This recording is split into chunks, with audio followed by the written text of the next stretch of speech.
Yo, yo, yo. Welcome back to Graffiti University Comics. Today, we're going to be talking about W.B.C, the brand, the books, the behind the scenes of creating W.B.C. For a long time, I've been working on these books. Today, I present to you the second book, W.B.C. is based on a true story for those who don't know. This book, it took anywhere from 16 to maybe 18 months to create the storyline, things like that. A lot of people have been giving me a lot of emails about W.B.C, wanting to know the backstory, for those who don't know about W.B.C. W.B.C is a brand that I created from the streets.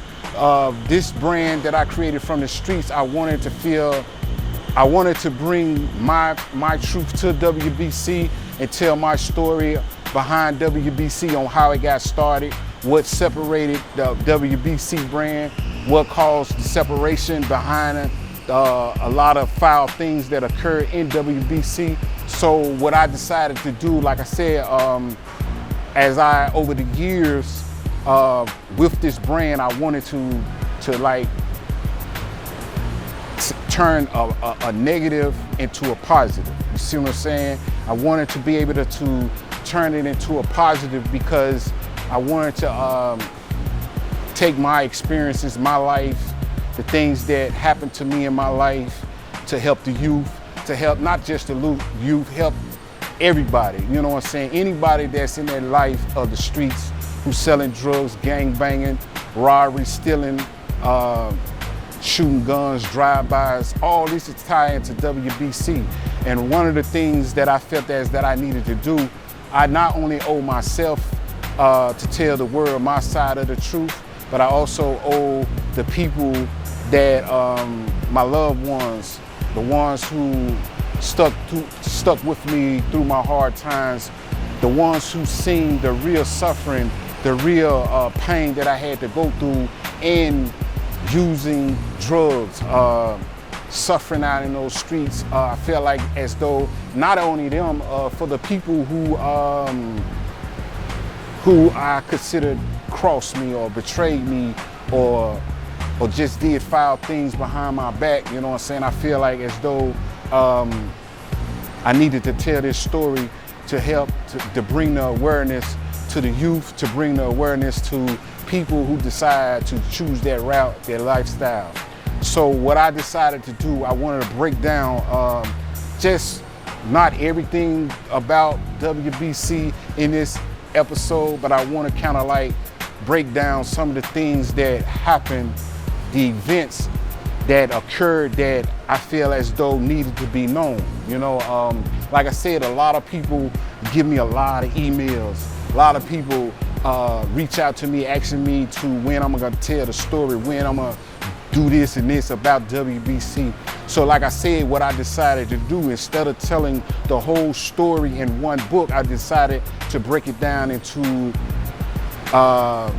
series of comic books and documentaries and film, so you can have it all on different levels, you know. So this is one thing I wanted to address about W.B.C, how it got started, who was the true members. If you watched my first episode or my first comic book of W.B.C, like I always stated, that if there's a certain picture that's in W.B.C books, I'm gonna put this picture in every book. This picture, if they're not in this picture, they're not the real W.B.C. See, it was only a few W.B.C members, but a lot of people claim W.B.C, but they ain't W.B.C. And to even break it down even more, like I said, the more you follow this journey, this storyline, the more you tap into my storytelling of this book, you will see and understand what type of events that occurred, so you can see the real truth about W.B.C. But I will say this, to answer some of the questions. I think a few of the questions that some people ask me, who started W.B.C, who was the original members? And like I was telling you, it was members from the Rain Tree era. Only the people in the Rain Tree know this. When the Rain Tree era split it and we went our separate ways for maybe, I don't know, maybe a couple of months or maybe a few years, a lot of us spread it off and went to the courtyards. A lot of us went to different areas, and when we went to the different areas, I think I was incarcerated for like a couple of years. And when I got out, I eventually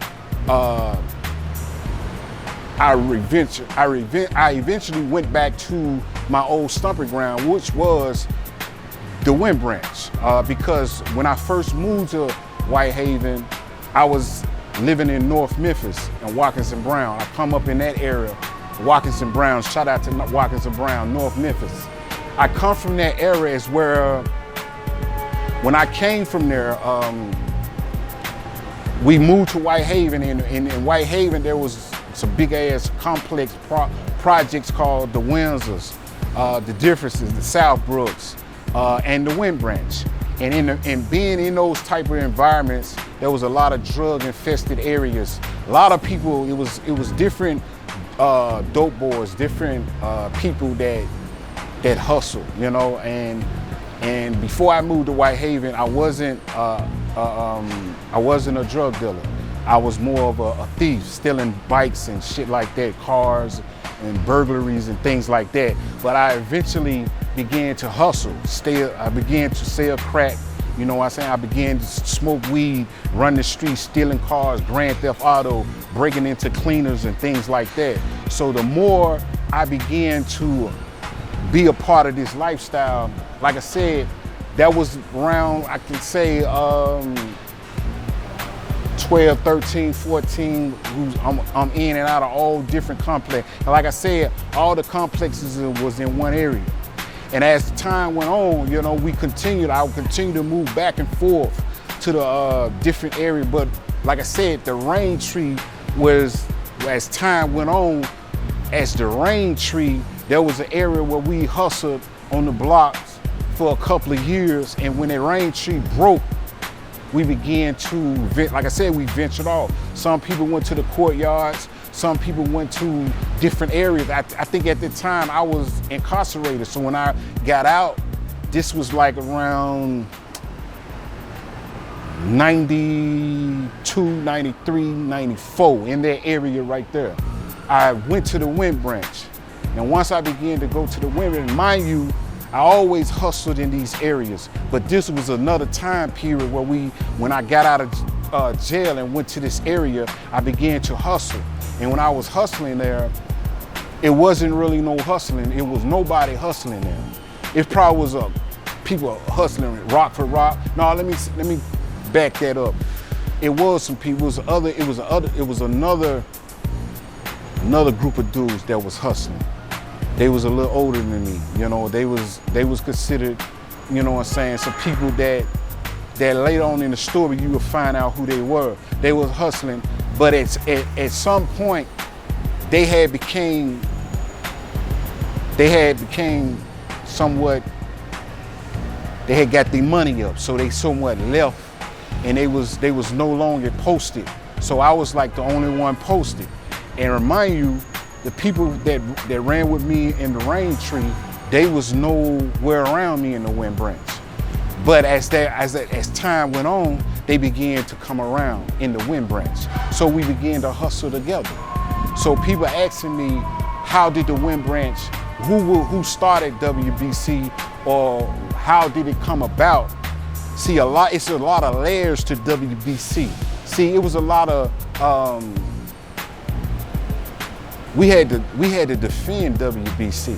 It was people that want, like I said, the group that was somewhat hustling before us, before we came in that era of time. It was some people that seen us starting to get real money over there. They tried to come back and take that spot back, but we wouldn't let them. So in saying that, see, long before WBC ever started, see, we was the only ones hustling there. We was the only one fighting for that area. And so people ask me, who was the real W.B.C? Like I always say, the people that was in that picture, that's in these books, that's even in the episodes that you see, the ones that you're seeing me post, that's the only W.B.C you will ever see. All the rest of them, they was like bandwagon. They just riding the wave. They wasn't with us in the wars and the defending of the and sad to say, some of those that was in the circle with me was afraid.